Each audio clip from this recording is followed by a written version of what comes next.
اگه هر مشکلی پیش اومده ما با هم این مشکل رو حل میکنیم. اگه مشکلی داری نمیتونی به کسی بگی، حداقل به من بگو لطفاً. آنایا من تیر خوردم. تا حالا برام پیش نیومده بود، ولی اینکه دزدیده بشم یکم نگرانم کرده. همین. میدونی چیه؟ من خیلی بهت اعتماد دارم، چون میدونم که امکان نداره به هم دروغ بگی. بهت اطمینان دارم. این دختره اصلا حرف گوش نمیده. هرچی باش حرف میزنم اصلا به حرف من گوش نمیده. این پسر خیلی پسر خوبی بود، همش به خاطر توجه زیاد توه.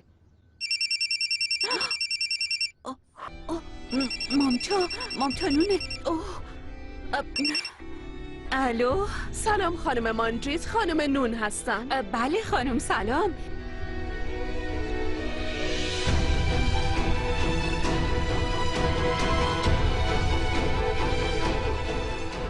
ممنون خانم، ولی میدونین که خانواده شیتا... خانم مانجیت، خانواده روحیت با خانواده شیتا صحبت میکنن. روز عروسی پسرمون ریتویک آنایا تعیین شده. ازتون میخوام همه کارای عروسی رو به عهده بگیرین. هیچ عذری هم نمیپذیرم. باشه چشم خانم، خیلی از این خبر خوشحال شدم. به روی چشم. من این عروسی خودم شخصا تنظیم میکنم. پس به توافق رسیدین؟ آره نگران نباشین، بازم با هم حرف میزنیم. نظرت چیه که مامانت قبول کرد؟ واقعا اون به من گفتش که خیلی کار داره، واسه همین نمیتونه. شاید یه سری تغییرات پیش اومده. خب خیلی خوبه. میدونین چیه؟ من الان یه گروه مخصوص انجام کارهای عروسی روی واتساپ میزنم. باشه؟ حل بچه ها؟ خوبه، همه رو تو گروه اد کن. مامان بزرگت، ویجی، تاری و شیوی، همینطورم پالاکو و خانم مانجیت. باشه. یالا بریم دیگه. منم دیگه باید برم. صبر کن.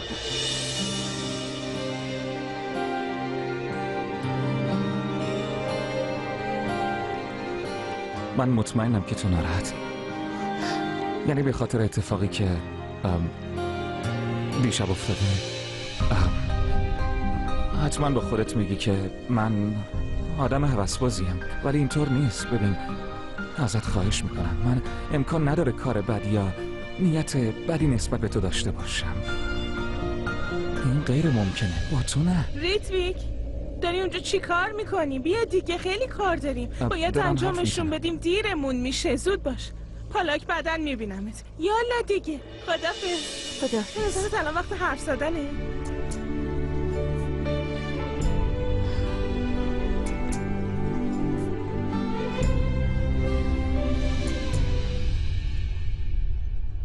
یه لحظه وایسا، میشه نشون بدی عکس‌ها رو چجوری میارن؟ یعنی اگه ریتویک بخواد همسر آنایا بشه باید شیتا رو قبول کنیم؟ تو نگران هیچی نباش، چون من یه نقشه تضمین شده دارم که ریتویک و دامادمون میکنه و شیتا رو میندازه بیرون. ببینم، مگه نباید با خانواده شیتا حرف بزنین و توافق کنیم؟ آره قطعا باهاش حرف میزنم. میدونستم که امروز روز خوبیه، برای همین یه کیک بزرگ درست کردم. مامان بزرگ همه چی عالیه، چون دوستم داره میاد تا ابد اینجا قراره با همون بمونه. یعنی خوشحال نیستی که داداشت داره ازدواج میکنه؟ برای اونم خوشحالم، ولی برای دوستم بیشتر خوشحالم. یه حرف خیلی مهم میخوام بزنم. آره. هر کس نگران زندگیشه از این کیک نخوره. چون بیوا درست کرده قطعا هم خوشمزه است. البته دفعه پیش که درست کرده بود یکم سفت شده بود، نزدیک بود دندونای هممون بریزه. شیوی حداقل یکم واسش امتحان کنید، این سری خیلی خوب شده. مامان بزرگ یکم امتحان کن. نه دخترم، من نمیخوام این چند روز زندگیمو از دست بدم. مامان بزرگ تا 20 سال دیگه هم زندگی میکنی، فقط یکم بچشه. شیوی بخور. من دیگه قند نمیخورم، به خاطر مدرسه حواسم به غذام هست، ولی یه راه حل دارم. بده بشم بخورم، من دیگه میرم. بیخیال دوست داری یکم بخور؟ نه خواهر جون، عروسی هفته دیگه است و منم میخوام که یکم وزن کم کنم. ممنونم. من کار دارم، باید برم. بابا خدافظ. داداش این کیکو من درست کردم. ببین دخترم، چند وقت پیش رفتم یه عروسی و اونجا کلی شیرینی خوردم و یه هفته هم مریض بودم. به محض اینکه حالم بهتر بشه ازت میخوام برام کیک بپزم. خب عموت که میدونی برای اینکه مراقب سلامتیش باشه داره رژیم دکتر رو انجام میده و عمت هم که رژیم گرفته و جفتمون نمیتونیم شیرینی بخوریم. باشه حالا بریم، میبینمتون. خدافظ. بهونه تو چیه؟ میخوری؟ نه همشون خیلی پرروان. حداقل برای اینکه خوشحال بشم یکم میخوردم. دیوا اینطوری نیست. همشون رو راستن. اونا چون دوستت دارن باید رو راستن. و کسی که دوستت داره و نگرانته امکان نداره بتونه گولت بزنه. حق با توه. ولی خیلی عجیبه که هیچ کس نمیخواد یکم از این کیک بخوره و تمومش کنه.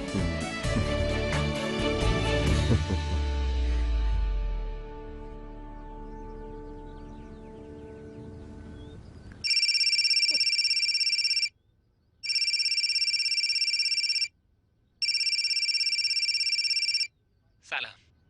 نه چیه عزیزم، ما که دیگه داریم ازدواج میکنیم و همه میان عروسیمون. داری واقعا میگی؟ آره جدی میگم، بالاخره قبول کردم.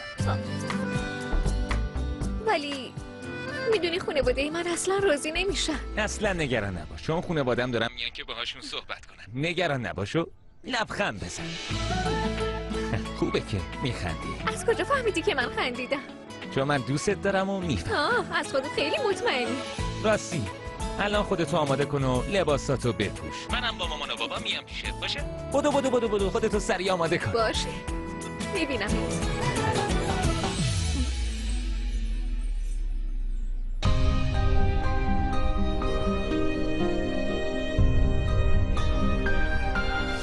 منو نگه دارم. بذاریم بریم. نه اینجا ولت نمی کنم و برم، فهمیدی؟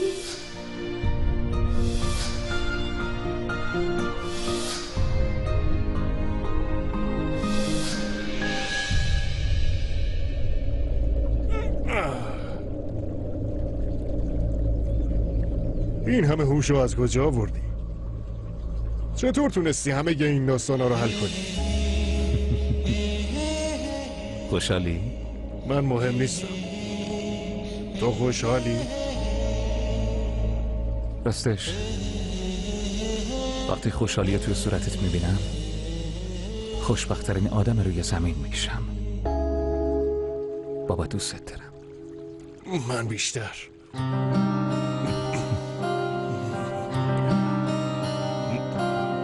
باشه بعدا میبینمت.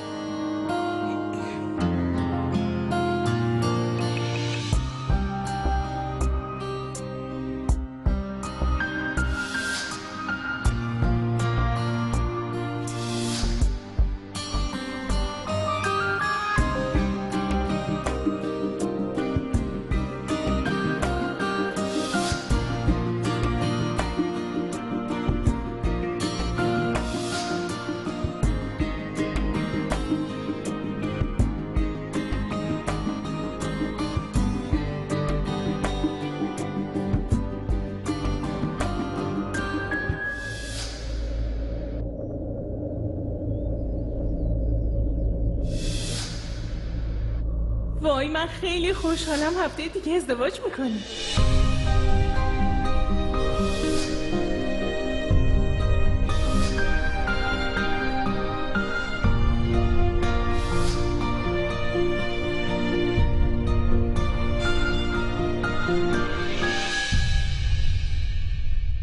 هی عجله کن.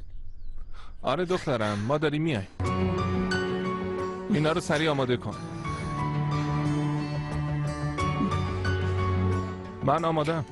ببین من دارم بهت میگم شیتا میخواد تو رو راضی کنه، ولی تو باید با اونا صادق باشی. باید سعی کنیم همه چی رو درست کنیم. بریم. آنایا درسته که تو با ازدواج با ریتویک موافقت کردی، ولی نمیدونی که چه چالشی رو قبول کردی. واقعا میگم چون پسرم یکم پیچیده است. آنایا ببین من نمیتونم گذشتش رو تغییر بدم. نمیتونم اینو بهش بگم. میدونی همه ی دخترها فکر میکنن بعد از ازدواج میتونن شوهراشون رو تغییر بدن، ولی نمیتونن. چون یه آدم وقتی تغییر میکنه که خودش بخواد و مردا هیچ وقت تغییر نمیکنن. درسته مامان؟ عمه جون اگه قرار باشه ریتویکو کلا عوض کنم چرا باید انتخابش میکردم؟ اون الان خیلی مغروره ولی من اونو میشناسم، اونم منو میشناسه. با این وجود تصمیم گرفتیم با هم ازدواج کنیم. خیلی خوبه. میدونی آنایا تو ریتویک واقعا برای هم ساخته شدید، درسته مامان؟ راستش نمیدونم که برای هم ساخته شدن یا نه، ولی دخترها من باید یه چیز مهمی رو بهتون بگم. درسته که میگن مردا سر خونوادن، این حرف درسته، ولی همزمان خانوما گردن خونواده‌شونن و یادتون باشه سر به سمت میره که گردن اونو بکشونه.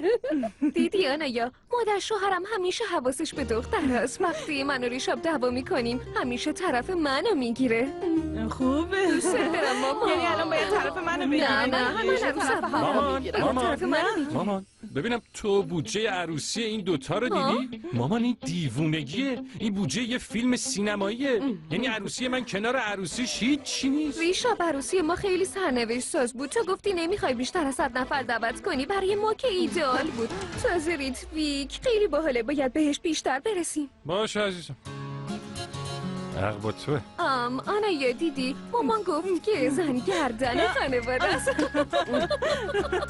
چه؟ حرفای زنونه است پسرم، تو برو. آخه این آنایا و ریتویک کجا موندن؟ لهجه بابا خیلی عجیبه. راستی این گروه خانوادگیه، چرا پالاک و خانم مانجیت رو اضافه کردی؟ ریوا این گروه مخصوص عروسیه، باید عدشون میکردم چون مانجیت عروسی رو تنظیم میکنم. باشه؟ اینطوری فکر نمی‌کردم. ریوا باید خوشحال باشی که این همه آدم دارن عروسی برادرتو تنظیم میکنن. راستشه، این عروسی داداشمه و باید بخشنده باشم. بازی رو شروع میکنم. چطوری؟ یعنی خانواده ها دارن با تلفن حرف میزنن، میتونی موبایلتو نگاه کنی تا بفهمی چی میگن. آها فهمیدم. و اصلا اساسا جوونای خانواده که با هم خوبن باید توی گروه با هم صحبت کنن. درسته. آره. آنایا عکسای لباسای عروسی آماده شده، الان برات میفرستم.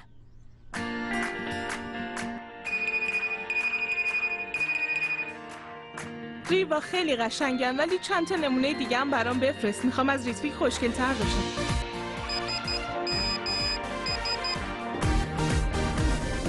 سانچی، پالاک، چند تا نمونه دیگه برام بفرستید ببینم.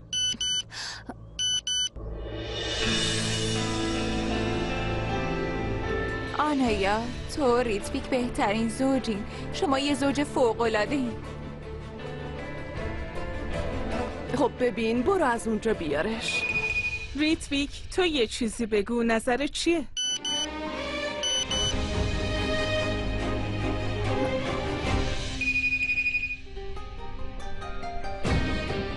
یالا تو بگو که به نظرت چی باید بپوشم، پیرن بنفش یا سفید؟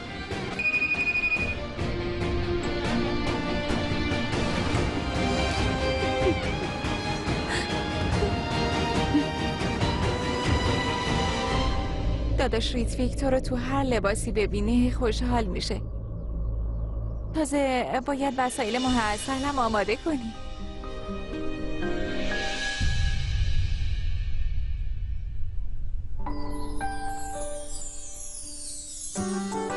ریوا چت شده؟ این یه گروه خانوادگیه. سریع این پیامو پاک کن. خب باشه. پالاک، خواهش میکنم از عمه مانجیت بخوای که همه چی مطابق اون چیزی که خواسته بودیم آماده کنه. باید همه چی ایدئال باشه. کارتای عروسی، دکور و تزیینات و همه این داستانا باید عالی باشه.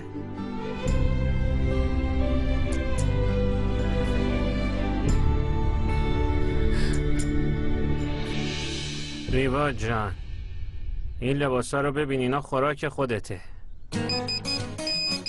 پسر ابله، فکر کردی خنده داره؟ میبینی؟ برای همین من از گروه متنفرم. ازش بیا بیرون. پالاک، ریتویک، چتونه؟ چرا نظرتون رو نمیگین؟ جواب بدین، چرا غیب شدین؟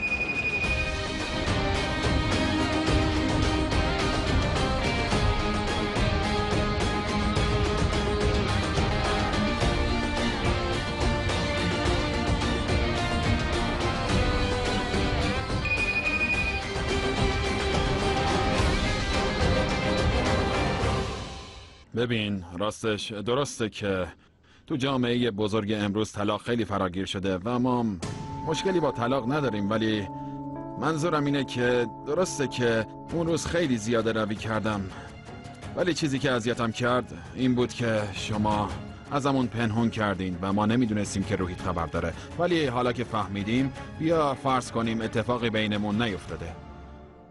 ببین داداش، این مسائل به سرنوشت بستگی داره، ولی من اون روز همه چی رو خراب کردم و برای اینکه باهاتون رو راست باشم، راستش من برای اون روز خیلی خجالت زدم. برای همین میخوام ازتون معذرت بخوام. آقای بیوف، چیزی که گفتید درسته. با اینکه من هنوز ناراحتم، ولی شیتاست که برای من مهمه. خوشبختی اون برای من مهمترین چیزه. ولی اگه فکر میکنین بعد از اینکه این ازدواج صورت بگیره پدر شیتا قرارداد و امضا میکنه، من عذر میخوام. این واقعا ممکن نیست.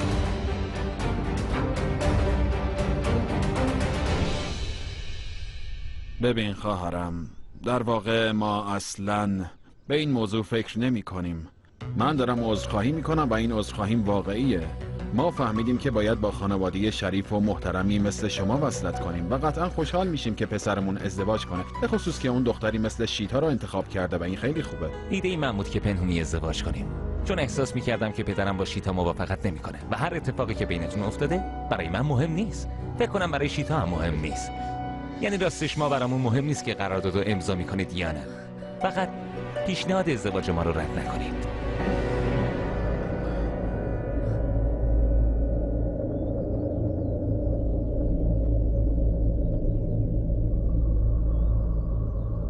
ما هم برای این ازدواج آماده ایم.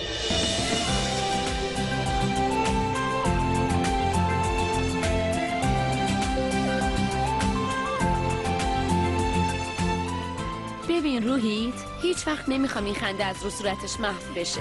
قول میدم.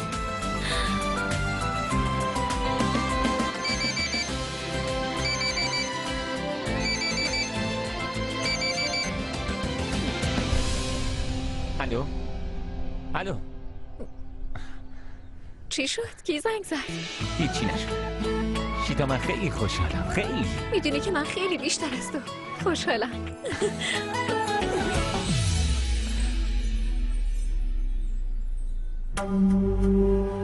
شیتا، تو کافه منتظرتم. خیلی با طرف دارم. کجا میخوای بری؟ همه داخلم، بیا بریم پیششون، زود باش. من یه کار فوری برام پیش اومده، بعدم میبینمت. کارم تموم شد بهت زنگ میزنم. روحیت صبر کن، یه لحظه صبر کن. آخه این دیگه چجور کار فوریه؟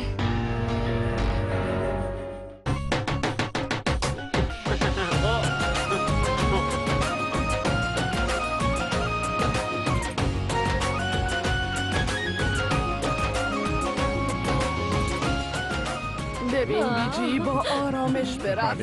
با آرامش. با خانم مانجید صحبت کردم، اون هر چی که بخوای ما انجام میده. الان این عکس‌ها رو میذارم تو گروه، زیرش هم می‌نویسم اینا عاشق هم دیگه. ریتویک و آنایا، هر کس بخواد ببینه میتونه ببینه و زیرش با زوج استثنایی فوق‌العاده تگ میکنه. ریتویک بخند، محکم بغلش کن. حتما. خب صورت تو به صورت عروس نزدیک‌تر کن تا عکسای بهتری ازتون بگیرم. حالا میخوام یکم به هم نزدیک‌تر شیم. عالیه. وای خیلی خوبه. آره، منم بهترین مربی رقص و فرستادم پیش خانواده آقای نون. میدونی اون کیه؟ اون میکی والیاه. حتی اسمش هم هنریه. میدونی فایده عروسی تو خونه بزرگ چیه؟ انگار تو سالن عروسیه. ولی تو عروسی شیتا من اشتباه بزرگی کردم، چون اون پسره اون شب واقعا بی تربیت بود. خواهر، گذشته مهم نیست و باید فراموشش کنیم. روحیت خیلی پسر خوبیه، شیتا هم دوست داره، همین کافیه. چیزی که داری میگی درسته، منم موافقم. ولی من نگران آقای بیورم. عزیزم اینو بدون، اگه این بارم یه کاری کرد من ساکت نمیمونم. حتما. خب برای امروز بسه. عالی بود. بیا اینجا رو ببین. ببین چی دارن میگن. گذاشتمش تو گروه. خیلی قشنگه. ببین چقدر قشنگ شدن. صبر کنین چی گفته؟ اینو ببین. ببین یه چیزی، تو که الان سر و سامون گرفتی و داری ازدواج میکنی، میشه یه کاری هم برای من بکنی؟ من از اون خوشم میاد. اون که بچه است. کجاش بچه است؟ همسن منه. زود باش بگو چیکار کنم نظرش جلب شه. راهنمایی میخواد؟ امکان نداره که بشه. چرا؟ تفاوت برادر من. خب باشه، معادله تو چیه ریتویک؟ همون معادله 101 سر که همیشه میگی. آره. پالاک یالا بگیر چایی بخور. ما میخوایم کلاهی که ریتویک روز عروسی میخواد بپوشه رو آماده کنیم. زنگ بزن بپرس از چه نوع پارچه‌ای دوست داره. چرا من زنگ بزنم؟ به من ربطی نداره، مگه کار تو نیست؟ چته دخترم، تو که میشناسیش و عادیه که بخوای بهش زنگ بزنی. تازه مگه چی میشه اگه یکم بهم کمک کنی؟ یالا ببینم بهش زنگ بزن.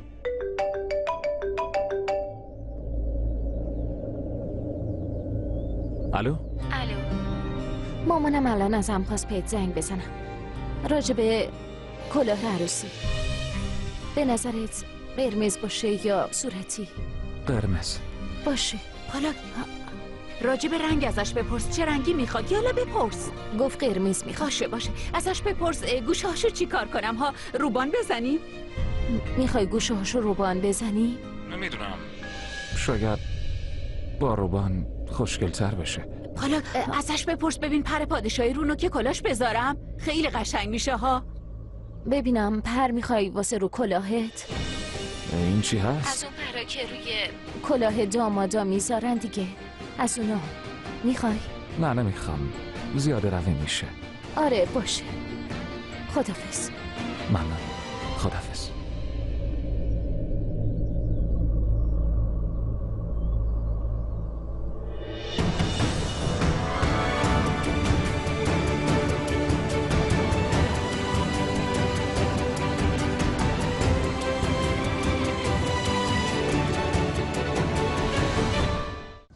با من بیا یالا.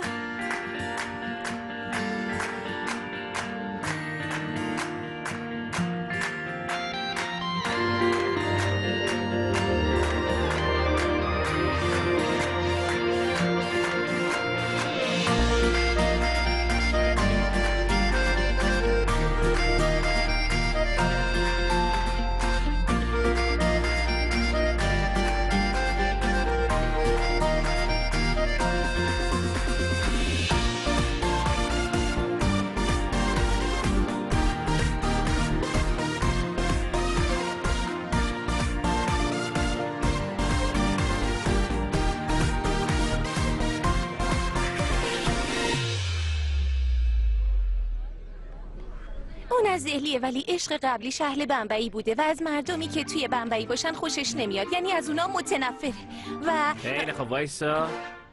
حالا ببین داداش دارم میره چه میکنه. باشه.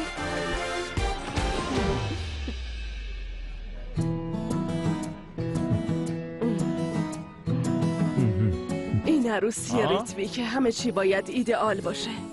اون به سختی قبول کرد ازدواج کنه. مشکلات زیادی با ازدواج داشت. اون و آنایا آدمای کاری هستن.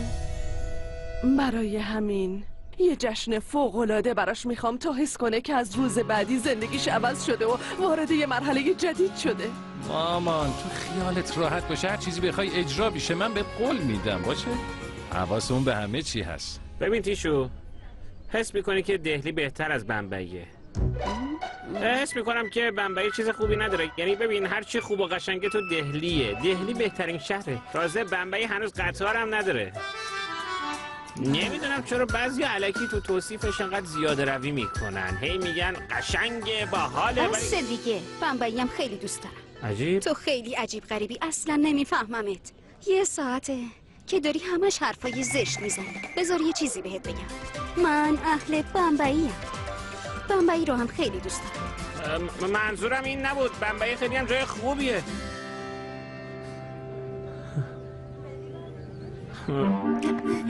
یه نفر اطلاعات اشتباه بهت داده. شیبی من واقعا برات ناراحتم. ناراحتی؟ فقط ناراحتی؟ ناراحت یعنی چی؟ یالا گوش کن، من الان میرم و تو عروسی دخترم رو آماده میکنی. چی داری میگی؟ دو تا عروسی بزرگ؟ باور نمیکنم. حس میکنم از خوشحالی دارم دیوونه میشم.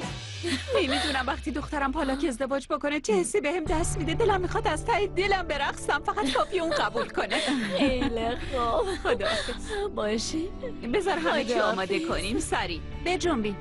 پالاک پالاک گوش کن. باید بریم پیش خانواده نون. تو هم باید بیای. یالا زود باش دیگه. داره دیر میشه. خیلی کار دارن. چی میگی؟ گوش کن. طراح گرافیک یکم دیگه میخواد بیاد. فقط کارتشو ازش بگیر. خب ببین وقت نداریم که همه مردمو دعوت کنیم و برای همین اینترنتی دعوت میکنیم. عزیزم خواهش میکنم کارتا رو آماده کن باشه. من الان میرم. همه چی آماده شده. نمیخوام دیر کنم. خب پالاک وای یادم رفت. ببینم تو از ریتویک پرسیدی دوست داره برای مراسم عروسیش از چه گلی استفاده کنی؟ مامان چرا همش از من میخوای ازش بپرسم؟ خودت بهش بگو دیگه، از مامانش بپرس. باورم نمیشه. چت شده؟ چرا داری اینجوری با من حرف میزنی؟ راجع به تزیین تخت عروسیش هم از مامانش بپرسم؟ پالاک واقعا باورم نمیشه. اصلا نباید ازت بخوام ازش بپرسی. اگه بفهمم که چه گلی دوست داره میتونم راحت تر تختشو تزیین کنم. نمیدونم سلیقش چیه. یه چیزی انتخاب کنم ممکنه خوشش نیاد. باشه فراموشش کن. یکم خوشحال باش. نمیدونم چرا انقدر ناراحتی دختر. بخند.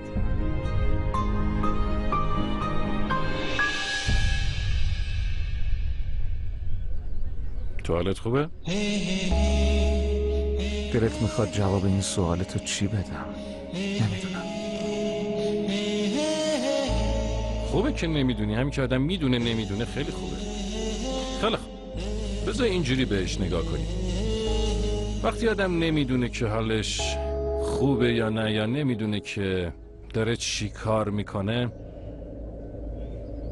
دوباره از خودش بپرسه. شاید توی اون سوال جواب سوالش رو بتونه پیدا کنه. در حال همه جوابا پیش خودته. سوالم پالاکی و جواب سرنوشته. اون مشخص میکنه. حتی اگه قلب آدم بدونه که کیو دوست داره، ولی سرنوشتی که مشخص میکنه برای همدیگه هستن یا نه. هیچ خیلی دیر کرده. این عمو بیاره. برم بهش سلام کنم. اگه این اتفاق بیفته من نابود میشم، چون اونجوری پسرم روحی یه دردسر بزرگی میفته. به پدر عروست بگو که قرارداد زمین رو امضا کنه. امکان نداره بتونم همچین حرفی بزنم. اون مرد به اخلاقیات پایبنده و همه حرفایی که به من زد درست بود، به خصوص راجع به اصول انسانی و بشریت. مشکل اینه که پسرم به خاطر این جریان خیلی اذیت شد و عروسی 6 روز دیگه است و دیگه نمیخوام دوباره درگیر این قضیه بشه. خواهش میکنم منو بفهمید. اعتراف میکنم که من اشتباه کردم. اونم یه اشتباه بزرگ. من نمیگم که اشتباه نکردم، ولی پسرم به خاطر این اشتباه قرارداد از بین رفت و الان بانک دنبال پسرته. الان کجاست؟ پیش کارمندای مالیات داره التماس میکنه یا چی؟ آقای بیور، اگه حلش نکنید چه جوری میخواین عروسی بگیرید؟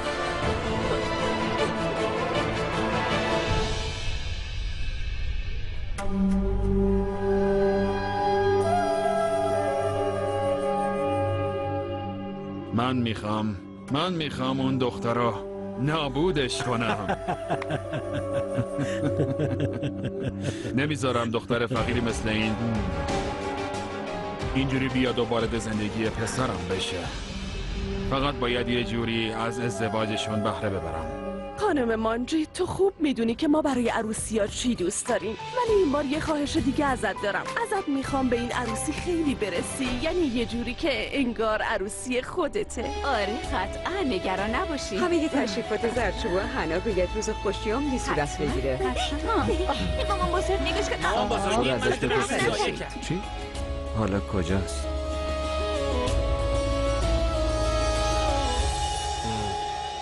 گوش کن.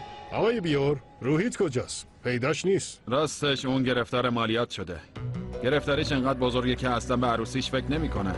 فکر میکنم اگه این اتفاق ادامه پیدا کنه روی عروسیشون تاثیر بذاره. چطور؟ منظورم اینه که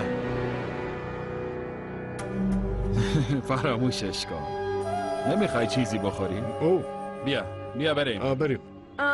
سانچی، یه چند تا عکس هست که من از آلبوم انتخابشون کردم. میری اونا رو بیاری لطفاً؟ چشم مامان.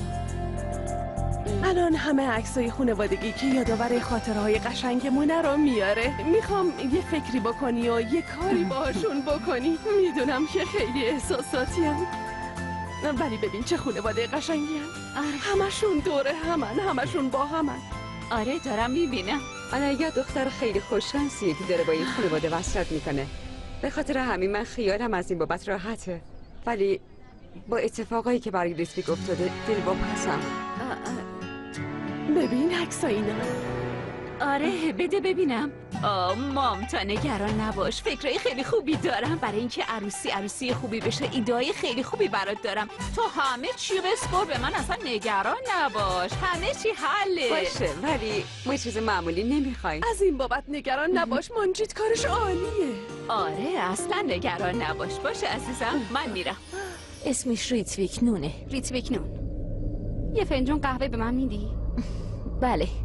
آقای ریتویک و آنایا.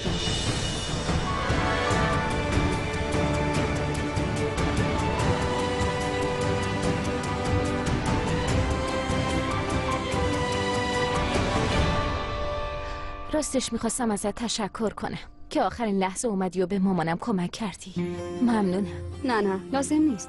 من با کمال میل بهش کمک میکنم. میدونی اون یه پسر پولدار برای ازدواج بهم معرفی کرده، در حالی که من از یه خانواده فقیرم. اون خیلی بهم کمک کرد.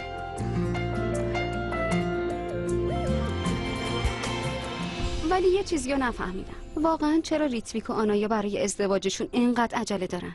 اونا که خیلی پول دارن، میتونستن یه عروسی منظم تر بگیرن. مگه اونا با هم مشکلی دارن؟ نه مشکلی ندارن. منم دقیق نمیدونم ولی واقعا ریتویک نون آوازه خوبی نداره. رابطه های زودگذر و عشقای زیاد و خرابکاری. نظر چیه کارو تموم کنیم؟ حتما منتظرن.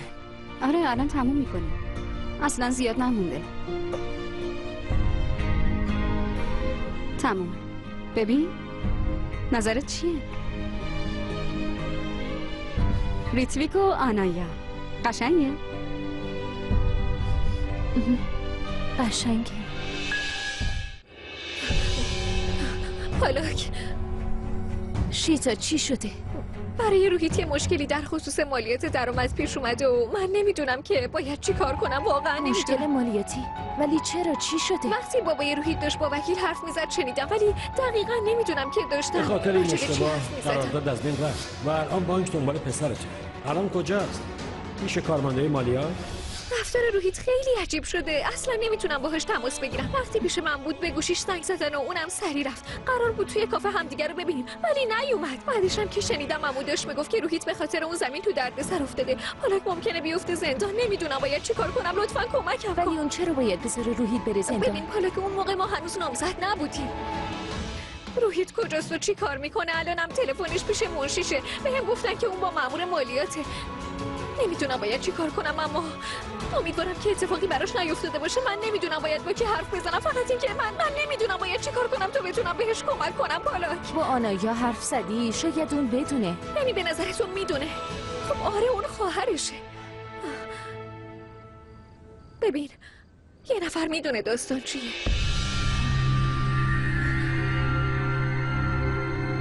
ریتویک.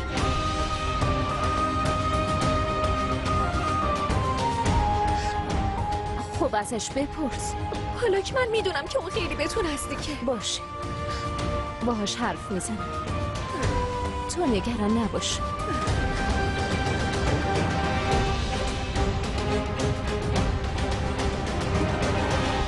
میخوایم جرأت یا حقیقت بازی کنیم. بازی خیلی خوبی. آره خیلی، مخصوصا وقتی که راز دیگران رو میفهمیم. این بهترین بخش این بازیه. چقدر بانمکی تو. یالا این تلفن رو بذار کنار، بده به من. بگیرش. هر کاری کرد تلفن رو بهش نده. یالا سر زود باش. بیا بشین. بچه ها داری چی کار میکنی؟ جرأت یا حقیقت؟ بیا بشین. ببین کجا وایساده. یالا بیا دیگه. این دیگه چه بازیه؟ نمیخوام. چته این بچه بازی ها چیه؟ یالا بیا، خوش میگذره. بیا اینجا. ریتویک، میخواستم امروز یه چیزی ازت بخوام ولی انگار ترسیدی. آفرین پسر خوب، بیا. حالا دیدین فقط حرف منو گوش میکنه. درست میگی بابا. بابا چرا نوبت به من نمیفته؟ همتون منو یادتون رفته چون من دورم نمیبینی؟ تو رو دوست نداره. چرا همیشه این حرفو میزنی؟ چون دوستت دارم. پسرم تو کی بزرگ میشی؟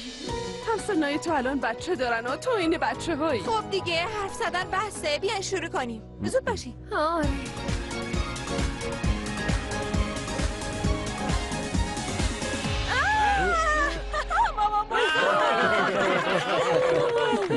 خیلی خوب با توجه به اینکه هیچ کس به من اهمیت نمیده از مامان بزرگ میپرسم. مامان بزرگ میخوام ازت بپرسم که چقدر نوشیدنی خوردی؟ چه بوشیو جوابتو نمیدم. خودت کله بطری. خیلی کمه. اگه واقعیت رو بخواین 3 تا بطری بود. خیلی بهش زنگ زدم ولی جواب نمیده. روحیت هم جواب منو نمیده. نگران نباش، الان میرم خونشون و باهاش حرف میزنم. خودتو ناراحت نکن. ازت ممنونم.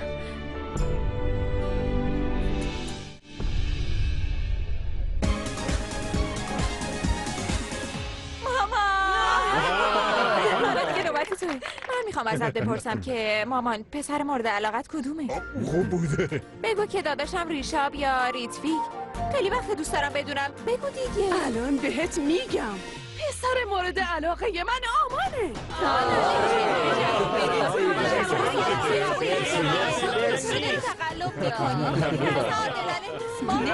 نباش پسرم. گیر میزنه.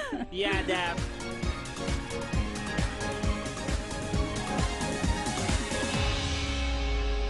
ریتویک. جرأت. خب معمولا توی این بازی کسایی که از گفتن حقیقت میترسن جرأت رو انتخاب میکنن. بله. یه لحظه من یه ایده خوب دارم. باشه. الان باید به دوست دختر قبلیت زنگ بزنی و بهش بگی که میخوای ازدواج کنی. ببین چی میگه. بچه ها اسم اون دختره چی بود؟ آروهی کی هست اصلا؟ یا به پالاک زنگ بزن. چی گفتی؟ پالاک دوست دخترش نیست. من دارم کلی حرف میزنم. اون شماره پالاکو داره. ریوا داری جمعمونو به هم میزنی. ما پالاک و مادرش رو میشناسیم. این کارا چیه؟ باشه پس یه چیز دیگه. این بازی اصلا قشنگ نیست. با اجازه.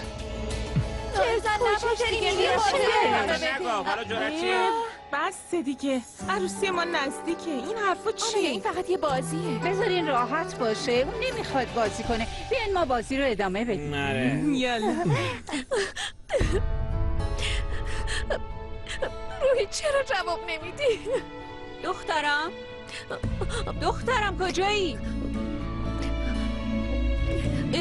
شیتا تو چرا گریه کردی؟ هیچی چیزی نیست. فقط اینکه چون دارم ازدواج میکنم و این خونه رو ترک میکنم واسه همون ناراحتم. وگرنه چیز دیگه این نیست. خالی جون باور کنید.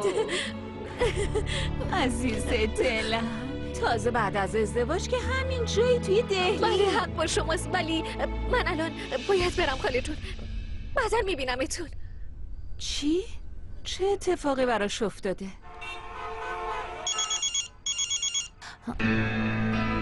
سلام مامان. شیتا چه شده؟ چه اتفاقی افتاده؟ خیلی ناراحته. وقتی ازش پرسیدم چیزی نگفت. فکر کنم یه چیزی شده که نمیگه. ولی اون چیه؟ بعدشم که شنیدم عمودش میگفت روحیت به خاطر اون زمین توی دردسر افتاده. پالاک الان اون حالش بده. نمیدونم چی کار کنم. آره مامان اون نگران روحیته ولی خب موضوع اینه که من یعنی چی؟ نگران چیه؟ هیچی. وقتی رسیدم برات توضیح میدم. نگران نباش خودم حلش میکنم. خدافظ. باشه خدافظ.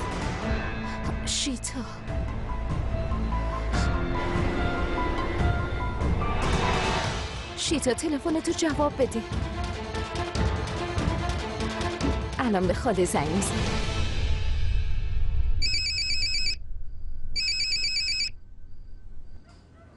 سلام دخترم. سلام خاله جون. خوبه؟ شیتا کجاست؟ رسیده خونه؟ حالش خوبه؟ آره اومد. شیتا خیلی وقت اینجاست. میگفت که یکم خسته است. نخواستم اذیتت کنم. الانم توی اتاقش خوابیده. چیزی شده؟ میخوای بیدارش کنم؟ نه نمیخواد بیدارش کنی. الان میام و مطمئن میشم که همه چیز خوبه. نگران نباشید. بعداً باهاتون حرف میزنم. خداحافظ. خداحافظ.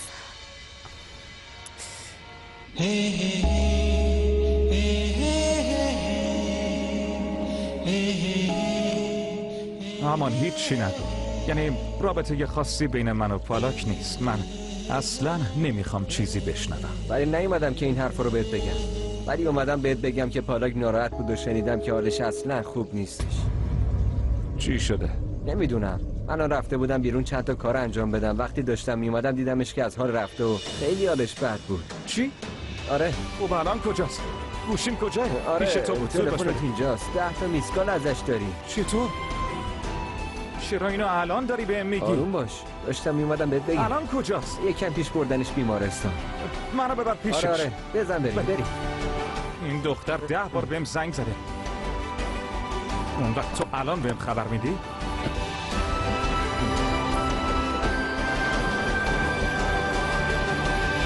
اگه پالاک جواب نداد حتما خاله مانجیت میدونه که کجاست. زنگ زدم بهش اما اونم جواب نمیده. ببینم پس اینا رو کی به تو گفته ها؟ خاله مانجیت. خب باید میپرسیدی که چرا حالش بد شده و دکترش کیه؟ چطور ممکنه یهو بیهوش بشه؟ حتما یه چیزی شده. من مطمئنم که به خاطر اون اتفاق اینجوری شده. زود باش به بیمارستان زنگ بزن و از دکترش بپرس یا اصلا به خود دکترش زنگ بزن. زود باش. صبر کن. پالاکه. الو، حالت خوبه؟ چت شده؟ آره خوبم. مگه چی میخواستی بشه؟ چی؟ کجایی تو؟ دارم میام ببینمت. یه کار مهم باهات دارم.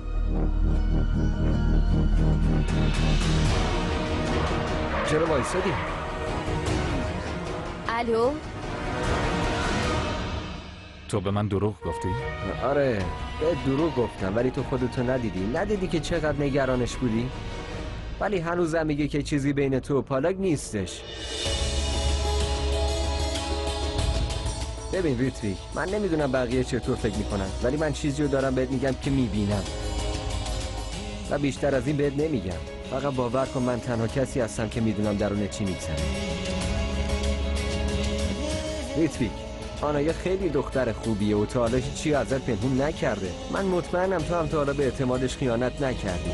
ولی داداش باور کن وقتی با پالاکی رفتارت کاملا عوض میشه. به خاطر همین تو باید درون تو باور کنی. اینجوری راحت میشی. به کسی خیانت نمی کنی. باید یک کم به این مسئله فکر کنی. ریتویک، ازدواجی که داره صورت میگیره مصلحتی و باعث تقویت خانواده ها میشه.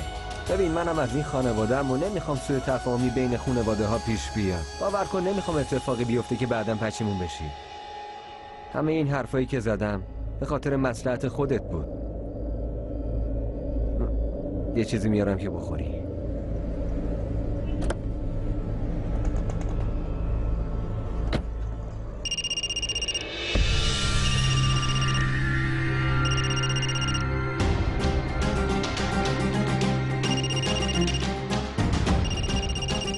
جواب بده دیگه.